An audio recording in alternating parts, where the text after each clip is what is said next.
Nous accueillons maintenant Marc Lefebvre, agriculteur en ACS, président de la PAD 62, qui va nous parler de sa propre expérience, de ce qu'il met en place dans son exploitation.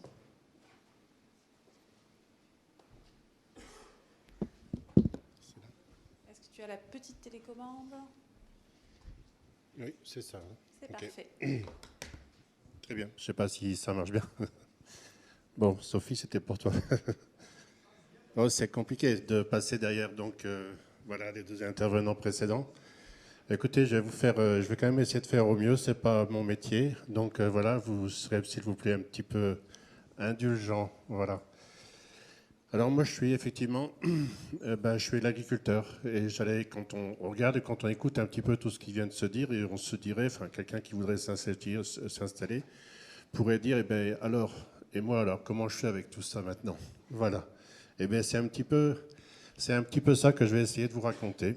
Voilà, donc 20 ans finalement 20 ans de progression, j'espère en tout cas, voilà, qui vont défiler en 10 minutes, c'est ça, un quart d'heure.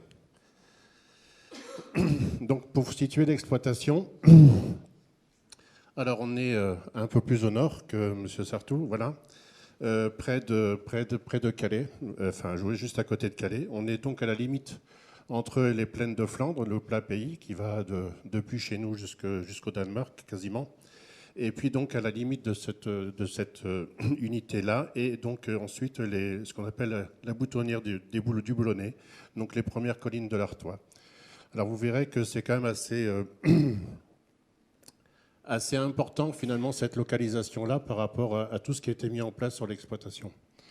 Voilà, donc pour la décrire, l'exploitation, on est en forme juridique, c'est l'EARL, on est moi-même et mon épouse, alors c'est pas qu'on épouse compte pour 0,5, hein, c'est pas ça du tout, on compte tous les deux pour 0,75, voilà, c'est mieux comme ça. Et sur une surface qui est de 186 hectares, avec des cultures qui sont assez classiques finalement pour les Hauts-de-France, donc avec des cultures céréales, hein, voilà, céréales, escourgeons, enfin blé, escourgeons, colza aussi, et puis voilà des choses qui fâchent un petit peu quand on pratique aussi, quand on essaye de pratiquer l'ACS, des cultures beaucoup plus impactantes sur le sol que sont les pommes de terre, les betteraves, même si j'en fais plus, mais j'en ai fait quand même assez longtemps, des betteraves et bon, d'autres cultures de la région qui sont quand même un peu problématiques. Ce sont par exemple les carottes, les oignons, enfin voilà ce genre de choses qui nécessitent quand même encore beaucoup de travail de sol et qui ont des conséquences, vous allez le voir, qui sont quand même pas tout à fait négligeables. J'ai juste mis là, alors c'est pas mon habitude, deux petites reconnaissances. Pourquoi je les ai mises? Mais parce que finalement, à un moment donné, ça m'a quand même aidé à passer, enfin non pas à passer un cap, mais ça m'a quand même aidé à me dire que là, on n'est peut-être pas finalement dans une mauvaise direction, parce que c'est, comme on dit tout à l'heure, c'est que on était quand même relativement seul dans ce truc-là, et donc de temps en temps, ça fait du bien d'avoir ce type de reconnaissance. C'est juste pour ça que je l'ai mis, parce que ça m'a aidé finalement pour continuer un petit peu le système. Pardon, je reprends un peu mon souffle. Donc, on en a parlé tout à l'heure, M. Orsena l'a évoqué, M. Sartou l'a évoqué aussi. Des gros problèmes quand même d'érosion des sols dans des régions comme les nôtres qui supportent toutes les cultures qu'on vient d'énoncer. Voilà, ce sont deux photos. Alors tout ce qui est au niveau du plancher des vaches, ce sont mes photos. Donc en haut à gauche et en bas à droite. Et tout ce qui est pris d'une certaine altitude, comme je suis un petit peu fâché avec l'altitude, c'est pas moi. Ce sont des photos que j'ai empruntées que j'ai récupéré finalement sur les réseaux sociaux, qui ont été donc prises par un photographe, de la région et qui était vraiment très surpris finalement de pouvoir constater la dégradation des sols de notre région. Et vous voyez à quel niveau d'importance ça peut avoir, c'est assez impressionnant. Donc c'est Monsieur Philippe Fruitier, voilà, je lui dis, je donne son nom parce que évidemment c'est vrai que c'était assez difficile en tous les cas, et ça a fait quand même grand bruit quand ces photos-là sont apparues dans la presse. Alors ici, j'ai fait aussi une petite rétrospective, comme je le disais, je vais défiler un petit peu les années. Donc on va dire, comme vous avez vu tout à l'heure, je me suis installé en 1986, et c'est en 1997, c'est-à-dire donc 10 ans après, 11 ans après, Voilà, après avoir été un agriculteur conventionnel, hein, donc je n'ai pas fait d'études agricoles, mais donc j'ai quand même appris sur le terrain, donc j'ai répété un petit peu le schéma qui m'était, que j'avais sous les yeux. Pardon. Et donc 97, c'était chamboulement complet, où on s'est dit, donc suite à la constatation de tous ces dégâts, qu'on ne pouvait pas continuer comme ça de toute façon. Et c'était ça mon approche, c'était sa première approche. Donc 97, j'arrête le labour. En 2002, voilà, on commence à avoir quelques ébauches finalement de ce qui va caractériser mon exploitation un peu plus tard. Donc c'est un contrat territorial d'exploitation qui nous oblige à couvrir les sols le plus possible au minimum pour le 15 octobre.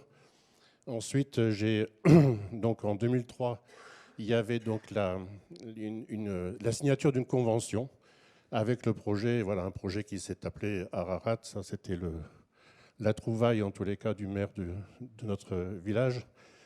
Et on avait commencé, c'est à ce moment-là qu'on a commencé les plantations, donc de haies autour des parcelles dans un premier temps. Et vous allez voir qu'après, ça s'est un petit peu complété. Parce que j'ai eu la chance aussi de rencontrer, oui, c'est vrai aussi, des gens sur sur une structure à côté de chez moi qui s'appelle le Parc naturel des Parcs et Marais d'Opale, avec qui j'ai travaillé énormément. Voilà, pour arriver dans un premier projet, une première réflexion autour d'un projet qui s'est appelé Agricobio et qui s'est ensuite petit à petit transformé donc en plantation agroforestière. Donc, pardon. Voilà, j'allais dire que si je peux revenir en arrière, je fais défiler 3 photos d'un coup et je reviens. Pour vous dire qu'entre ça, c'était les premières fois où on se disait, du blé, ça pousse quand même sans travail de sol. C'était quand même pas évident. Après 10 ou 15 ans en tous les cas, l'observation de 10 ou 15 ans de travail conventionnel. Donc, oui, du blé, ça pousse sans travail du sol. Par contre, c'était pas le top. Ce sont des photos que j'ai reprises comme ça. Et c'est vrai que c'est assez symptomatique finalement de l'évolution, aussi bien l'évolution du sol que l'évolution de notre état d'esprit. C'est-à-dire que là, on était très contents, on avait réussi à faire pousser du blé sans travail du sol. Incroyable. Moi, je suis désolé, mais je ne connaissais pas. Donc c'était déjà une première surprise. On voit quand même, pour ceux qui sont un peu plus habitués, qu'il y a quand même encore quelques défauts. Donc un sol qui était luisant, avec une imperméabilisation qui était quand même pas top. Voilà, et donc ça se traduit, ça s'observe en tout cas. Et ensuite, quelques années plus tard, on est à peu près plus certain de notre coup, on va dire, donc on fait pas trop, on fait moins attention en tous les cas, mais on observe quand même d'autres choses, c'est-à-dire que là, on a des résidus qui sont en surface. Bon, on le voit pas très bien sur la photo, mais ce que je voulais surtout prendre, c'était un petit peu l'accumulation de la paille en surface, qui traduit forcément donc la présence de vers de terre, donc on était encore un peu plus content. Et puis celle-ci. Alors j'allais dire que, en ce qui me concerne, sur les 3 photos, il s'est passé 15 ans. Entre les 3 photos, il s'est passé 15 ans à peu près. Alors qu'est-ce qu'on voit sur la 3e photo? On parlait tout à l'heure de changement de système, de changement de paradigme en ce qui me concerne. C'est que dans un premier temps, première photo, on a les lignes de blé, on est content. Deuxième photo, on a les lignes de blé avec un peu de résidus en surface, on est content. Mais, ça n'est pas tout. Aujourd'hui, on parlait d'une évolution constante finalement de la réflexion des agriculteurs. C'est-à-dire que dans la photo en bas à droite, il y a aussi du blé. Pour ceux qui sont dans la CS, ils savent. Pour les autres, c'est peut-être moins évident, mais il y a aussi du blé. Il y a eu du blé, mais aussi il y a du blé avec du trèfle, évidemment, avec d'autres choses encore. Voilà. Et donc, dans tout ça, il y a une réflexion, c'est de se dire, la plante qui est entre les lignes de blé, elle prend l'espace, donc elle va forcément réduire l'espace aussi pour les adventices, pour les mauvaises herbes. La plante qui est aussi entre les lignes de blé, en l'occurrence le trèfle, va aussi attirer un certain nombre de pucerons. Là, je fais référence peut-être à Madame Sartou qui en sait beaucoup plus là-dessus. Mais en tout cas, l'idée que l'on en avait, c'était de dire que plus on va mettre du végétal vert à côté forcément de notre ligne de blé, plus les pucerons vont arriver et plus les auxiliaires vont aussi arriver pour éventuellement, je dis bien éventuellement, donc consommer du puceron, et surtout du puceron d'automne, qui est quand même assez redoutable dans notre secteur. Voilà, donc on parlait d'une certaine évolution, de l'évolution, de notre constante évolution en tous les cas. Et après cela, j'espère que dans 10 ou 15 ans, je mettrai encore une 4e photo, enfin, un peu plus rapidement peut-être. Parce que là, on se pose tout de suite là maintenant une autre question, c'est, oui, le vert entre les lignes de blé, c'est super, mais quel vert finalement? Voilà. Pour répondre aussi à d'autres enjeux, et qui, notamment, qui a été évoqué tout à l'heure, c'est la réduction aussi des interventions phytosanitaires. Voilà. Donc c'était aussi l'époque où on commençait, voilà, on parlait de biodiversité aussi, on commençait à travailler forcément donc avec des intercultures, c'était quasiment la chose la plus importante, alors diverses et variées, l'association de cultures aussi. Là encore, vous voyez en bas à droite un colza associé, donc associé avec du lin de printemps et d'autres choses aussi. L'idée derrière tout ça, c'était de dire aussi, ben, finalement, si le colza attire les altises, le lin de printemps attire aussi les altises, et on n'avait pas forcément toutes les connaissances, donc on essaye des choses. Voilà, et c'est pour ça on a associé le colza et le lin, en espérant que les altises laissent le colza un peu tranquille. À ne pas répéter, parce que ça, c'est quand le lin reste dans la culture du colza, quand il ne gèle pas. Je peux vous assurer que ça cause de sacrés problèmes, pour la batteuse en tout cas. Voilà, mais bon, on a fait ces expériences-là.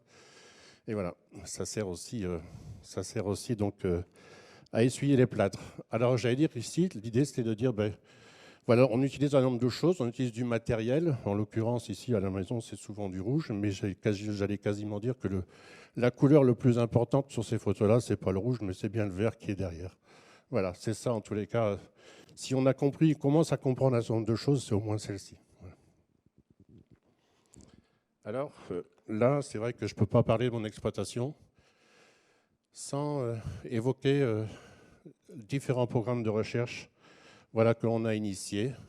Donc, dans un premier temps, c'était un premier programme de recherche qui s'est appelé Agrico-Bio. Alors, comment c'est arrivé sur l'exploitation? Ben, finalement, c'est qu'on avait, alors intuitivement, on percevait quand même l'intérêt de l'agriculture de conservation des sols, c'est-à-dire que grâce à l'agriculture de conservation des sols, forcément, on abîmait moins le sol et on laissait un peu plus de chance aux bestioles qui étaient là pour nous donner un coup de main. Et intuitivement, on s'est dit, pourquoi pas, finalement, sur des grandes parcelles, ne pas redécouper ce parcellaire et venir y ajouter des éléments supplémentaires de paysage qui permettraient donc à cette fameuse biodiversité fonctionnelle, donc celle qui vient nous donner un petit coup de main dans l'acte de production, d'être présente sur l'exploitation, enfin sur les parcelles, et très rapidement présente, si besoin, ou en tous les cas quand les ravageurs finalement arrivent. Donc j'ai voulu faire ça dans un premier temps, et voilà, je suis un petit peu quand même assez cartésien globalement. C'est que je me suis dit, mettre ça en route et ne pas avoir de résultats scientifiques derrière, ça ne sert à rien. Et donc c'est pour ça que j'ai contacté finalement d'autres personnes, voilà, qui ont eu connaissance aussi de ce que je voulais faire et qui se sont dit, écoute, il y a un programme qui se lance là aujourd'hui grâce à la Fondation pour la recherche sur la biodiversité. Éventuellement, on travaille ensemble, on module un petit peu ce que tu as fait et on essaye de proposer quelque chose. Et c'est comme ça qu'est né le projet Agrico-Bio, donc agriculture et corridor biologique. L'idée derrière ça, c'était de savoir, finalement, d'essayer de connaître un petit peu la dynamique de recolonisation de l'espace agricole grâce à ces infrastructures. Donc on a étudié plein de choses, enfin pas moi, mais les chercheurs en tous les cas, ont étudié différentes espèces. Donc ce sont les carabes, ce sont évidemment les cirques, enfin, tout ce que l'on connaît en termes de biodiversité fonctionnelle, les hérissons, les chauves-souris, voilà, qui sont quand même de sacrés auxiliaires quand on est en région de production de légumes, par exemple, parce qu'ils viennent s'attaquer à des papillons de nuit qui font de sacrés ravages. Je vais passer assez rapidement, simplement pour expliquer comment j'en suis arrivé finalement à vouloir planter des arbres sur l'exploitation. Eh bien, tout simplement, c'est que intuitivement, j'allais dire de façon intuitive, on perçoit que quelque chose se passe, mais on n'a pas la connaissance, on ne sait pas, j'ai pas les moyens finalement d'aller chercher, de prouver ça. Donc je me suis dit, ok, je valide les corridors, mais en tant que producteur, j'aime bien produire quelque chose. Parce que les fleurs, c'est joli, c'est beau. Globalement, quand on passe à côté avec la batteuse, on peut même passer dedans avec la batteuse. Il n'y a pas de blé qui rentre. On est d'accord. Donc voilà. Donc l'idée, c'était de dire, OK, je valide ces corridors-là, ces couloirs-là, mais j'y mets une production. Et c'est comme ça que je suis rentré donc, dans l'agroforesterie. J'ai commencé l'agroforesterie. Alors, tout à l'heure, on parlait de la situation géographique et pourquoi elle est importante dans tout ce que j'ai pu faire à la maison. C'est parce que finalement, elle est située, en tous les cas, ce site, voilà, que l'on appelle aujourd'hui le site atelier, c'est assez pompeux, mais bon, voilà. Eh bien, il est situé entre une forêt domaniale de 800 hectares et d'un marais qui fait à peu près 1000 hectares aussi. Donc, parfaitement identifié dans ce qu'on appelle le tram vert et bleu. Donc, comme je vous dis, ces alignements les fleurs ont disparu maintenant parce que donc, ça a été remplacé par des arbres et des arbustes, alors avec différents modèles. Et là, vous voyez un petit peu tout ce qui a été fait. Voilà, donc c'est un site qui fait à peu près 50 hectares, sur lesquels on a planté à peu près 40 000 arbres et arbustes en 5 ou 6 ans de temps. Et on a équipé, en attendant que le premier projet agricole-bio se termine, parce que les scientifiques ne veulent pas qu'on change un paramètre. D'accord ? Donc, on est allé planter nos arbres ailleurs, en attendant que l'agricole-bio se termine. Donc c'est pour ça qu'aujourd'hui, il y a à peu près 70 hectares qui sont équipés sur l'exploitation. Voilà, avec tous des dispositifs qui sont quand même assez différents, avec des objectifs complètement différents, on pourra l'évoquer plus tard. Voilà. Et voilà, c'est une photo qui illustre bien finalement cette trame verte et bleue. Je ne sais pas si j'ai un pointeur quelque part. Non, on n'a pas. Alors, la forêt, vous la voyez, je vais dire presque dans le premier tiers à gauche de la photo, peut-être. Le site atelier, voilà, super, il y a ça. Ah, ok, d'accord. Le site atelier, effectivement, il est au milieu, enfin voilà, il était pointé tout à l'heure. Ah, on vient à ma rescousse, c'est gentil. Merci beaucoup. D'accord. Donc, la forêt domaniale, ici, 800 hectares. Le site atelier, qui est là. Et donc, les marais, voilà, qui sont là. Bon, trame verte et bleue, évidemment. Bon, je ne sais pas ce que c'est quand on m'en parle. Hein. Mais alors, absolument pas. Comment on peut la déterminer? Je ne sais pas non plus. Par contre, j'ai mis quand même cette photo-là, voilà, qui, avec les yeux d'agriculteur que j'ai ou d'observateur finalement de la nature, me permettent de constater quand même que le héron, comme il y a une héronnière qui est là très reconnue, mais voilà, avant d'aller chasser ou après un retour de chasse ou de pêche plutôt, vient chasser un petit peu les campagnols qui sont dans mes champs. Donc c'est pas mal. Voilà, c'était pour moi trame verte et bleue. J'aime bien rester là. C'est le héron. Voilà. Et je poursuis. Voilà. Et donc voilà ce que ça donne aujourd'hui sur ce petit atelier. Donc avec des plantations qui sont complètement différentes, parce qu'on n'a pas fait les mêmes systèmes partout. On va chercher, là ici, à faire du bois d'œuvre. Là ici, ça s'appelle la bétail à courte rotation. Et voilà. Ici, on a des fruitiers. Bon, c'est sûr que ça ne se voit pas beaucoup. Voilà, l'idée, c'était de ne pas répéter les mêmes schémas un peu partout. Voilà. Et puis, j'allais presque dire que, c'est pour ça que je termine avec cette photo-là, finalement, c'est que la dimension des arbres, c'est bien, ça parle, c'est énorme, ça a une accroche assez importante, mais pour autant, tout ce qui se passe au sein même du champ, grâce à l'agriculture de conservation des sols, est tout aussi important. Et j'allais même dire que faire des arbres ou planter des arbres sans pratiquer la CS à côté, alors je ne vais pas être vulgaire, mais ça ne sert pas à grand-chose. Voilà, en tous les cas, c'est mon avis. Hein, parce qu'en termes de dégradation des sols, on a bien vu que c'était bien le travail du sol qui dégradait les sols. Voilà, voilà, j'étais assez court, j'espère, suffisamment court. Merci Marc. Voilà. Parfait. Merci à vous. Alors, ne t'échappe pas, on va avoir quelques questions, je pense, pour toi. Est-ce qu'on a des questions en ligne? Dans la salle? Bonjour, Victor Parmentier, du coup je travaille pour Nestlé. Vous avez parlé on a parlé tout à l'heure de diminution du temps de travail en ACS. Et là, par rapport à tous les arbres, 40 000 ou un peu plus que vous avez replantés, comment est-ce que vous mesurez le temps maintenant de gestion des arbres, etc. Mais voilà, le temps de travail que j'ai économisé dans la CS me permet de m'occuper des arbres. C'est tout simplement ça, enfin, globalement. Malgré tout, ça permet quand même de mettre une autre dimension. Et on va chercher aussi d'autres choses, quasiment. Voilà, quasiment, j'ai presque dire, c'est une troisième dimension. C'est en termes d'accroche sociétale, c'est complètement différent. Je suis désolé de parler de ça, de dire ça comme ça, mais quand on a des fleurs, ma foi, c'est normal, des fleurs dans les champs, quasiment des tournesols chez nous, c'est un peu moins normal quand même. Un arbre, par contre, vous arrêtez les gens. Alors, c'est pas le fait d'arrêter les gens qui va remplir mon tiroir caisse, hein, c'est clair. Hein, mais quand même, on a une approche, du coup, on peut avoir un dialogue supplémentaire. Mais pour concernant le temps de travail, voilà, chacun passe son temps comme il veut. Moi, je suis dans les arbres depuis que je suis tout petit, donc il n'y a pas de souci avec ça. J'ai pas de problème avec le travail autour des arbres. Voilà. Merci. Une question en ligne, je crois. Oui. Alors, une question peut-être d'ordre général, à la fois pour M. Sarthou et M. Lefebvre. Selon vous, quels sont les principaux freins au développement de l'ACS en France aujourd'hui ? Je crois qu'on avait fait, au sein de la PAD, il me semble que c'était une petite enquête qui avait été faite il y a quelques années, où on était, comment ? D'accord, 2017, où on nous avait demandé au sein de chaque structure de départementale, enfin régionale en tout cas, de réfléchir avec 3-4 collègues à ce sujet. Et très sincèrement, le premier frein, c'est le regard de l'autre, la peur du regard de l'autre. Voilà, c'est ça, c'est uniquement ça.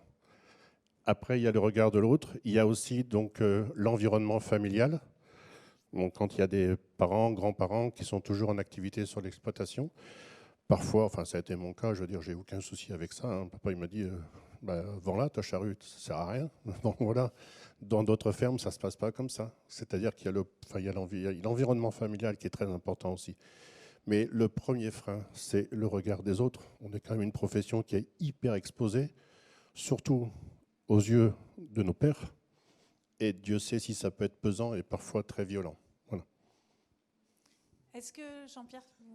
Très rapidement, oui, c'est exactement ce que je voulais dire. Pour moi, il y a deux freins. Le premier, c'est le frein psychologique, mais chez certains autres agriculteurs, ça va être un frein également économique. Donc il faut, à mon avis, réfléchir à ces deux types de freins, les lever plus ou moins en parallèle l'un et l'autre, avec des tas de mesures adaptées auxquelles il faut réfléchir. Mais la société entière, ça concerne en tout cas la société dans son ensemble, et du coup, nos dirigeants politiques devraient prendre la pleine mesure de l'importance qu'il y a aujourd'hui à aller vers une autre agriculture, et donc devraient mettre les moyens, mettre le paquet, pour parler vulgairement, pour aller vers la levée de ces freins-là. Alors, je rebondis à ce que vous dites, M. Sarthou, parce qu'effectivement, honnêtement, quand des gens viennent nous voir et quand on leur dit qu'on économise 20, 30, 40 litres de gasoil à l'hectare, à la limite... c'est pas ça le problème. Mais quand vous avez affaire à des gens qui sont de plus en plus seuls sur l'exploitation, et quand on vous dit que vous économisez 3 heures de travail par hectare et par an, ça commence à chiffrer, ça commence à parler. Et c'est plus par là, je m'en suis aperçu il y a pas plus que de 15 jours, où j'ai discuté avec quelqu'un, et c'est plus cette accroche-là, finalement, qui peut-être va faire basculer les choses. Les gens sont seuls, de plus en plus seuls sur leurs exploitations. Et ce gain de temps, il est fondamental, plus que le gain économique du gasoil. Je vais juste compléter ce que dit Marc. Juste un élément, c'est qu'un agriculteur qui adopte l'ACS aujourd'hui, il fait non seulement de l'environnement un outil, il n'en fait plus du tout une contrainte. Donc ça veut dire qu'il est de lui-même capable d'inventer des choses qui seront adaptées à son système. Et ça va se faire naturellement, et il ira chercher les partenaires qui sont autour de lui. Et ça, c'est une constante que j'observe quasiment toujours. Donc c'est plus important d'amener un agriculteur à faire de l'ACS parce que le reste suivra. Sur ce point-là, comme on a dans la salle et aussi en ligne beaucoup de responsables d'entreprise, la reconnaissance de l'action de ceux qui sont mis en route, comme Marc, comme plein d'autres dans l'association, la vraie reconnaissance dans la valorisation de ce qu'ils ont fait par les services qui rentrent, sont une entrée extrêmement importante pour nos collègues qui n'ont pas bougé.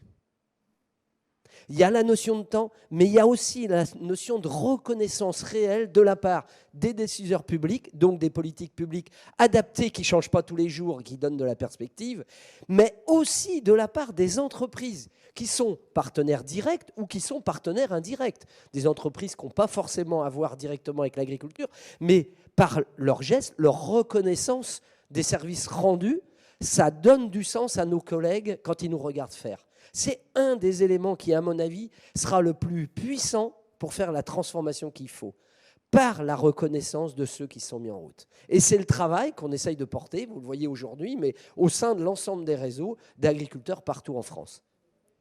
Merci François. Et évidemment, le label, comme dirait Sophie, le label au cœur des sols qui permet d'identifier les fermes qui sont en route. Non pas pour les mettre au pinacle, mais au contraire pour qu'elles servent de tremplin à toutes celles ou tous ceux qui n'ont pas encore bougé. Alors, vas-y, on a la chance d'avoir notre ami sud-méditerranéen qui est là. Bonjour à toi, vas-y, pose ta question. Alors,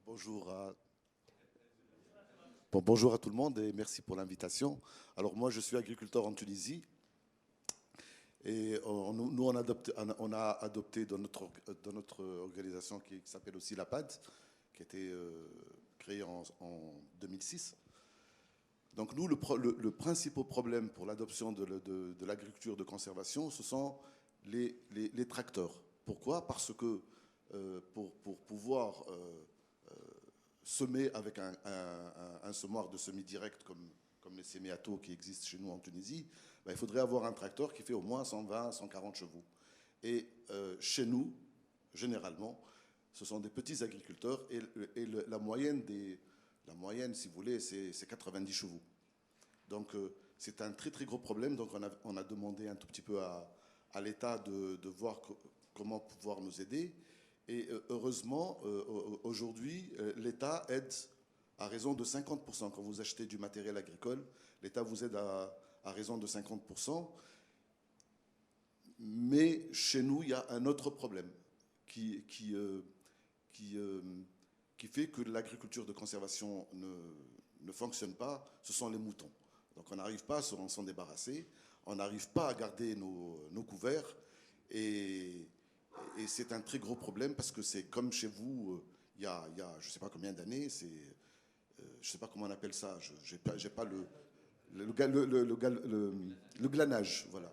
Donc chez nous, il y a le glanage, on a beaucoup de paysans sans terre qui ne vivent que de ces moutons-là et que vous ne pouvez pas empêcher de rentrer dans vos sols. Merci. Merci. On vous retrouvera cet après-midi pour la table ronde. Je suis désolée, on va stopper les questions. Il y en aura plein d'autres. N'hésitez pas à les envoyer sur le fil et on y répondra un peu plus tard. On va accueillir maintenant... merci Marc.